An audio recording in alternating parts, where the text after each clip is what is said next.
Parce que les pilotes de demain sont nés avec une console de jeu ou un smartphone dans les mains, Thales a développé Ohayan, en Gironde, sa vision du cockpit du futur.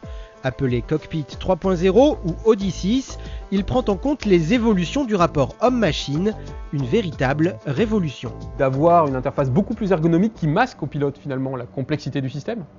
C'est quelque chose qui nous semble être une réelle rupture, dans le sens où le pilote n'a pas à se soucier de la façon dont le système avionique est conçu. Ce qui importe, c'est d'être capable de lui amener l'information sous une forme qui lui soit directement interprétable et la plus naturelle possible pour lui. Conçu par des ingénieurs bien sûr, mais aussi et pour la première fois par des designers et des spécialistes de la cognitique, la façon dont nous choisissons et traitons l'information, ce cockpit est constitué d'un unique écran tactile, incurvé pour une meilleure visibilité. Si vous rentrez dans un cockpit actuellement, vous allez voir au plafond un certain nombre de boutons physiques qui sont là pour activer un certain nombre de systèmes, par exemple tout ce qui est éclairage extérieur de l'avion.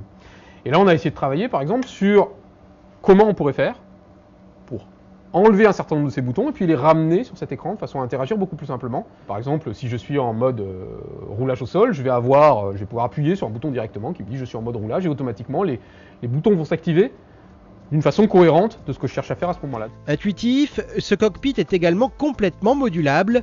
L'ajout de nouvelles fonctionnalités pendant la durée de vie des appareils deviendra simple et peu coûteux.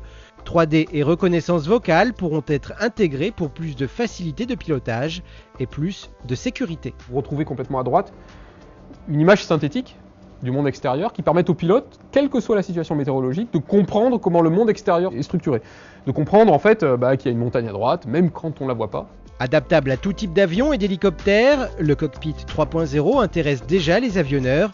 Il ne devrait cependant pas être en fonction avant 2025.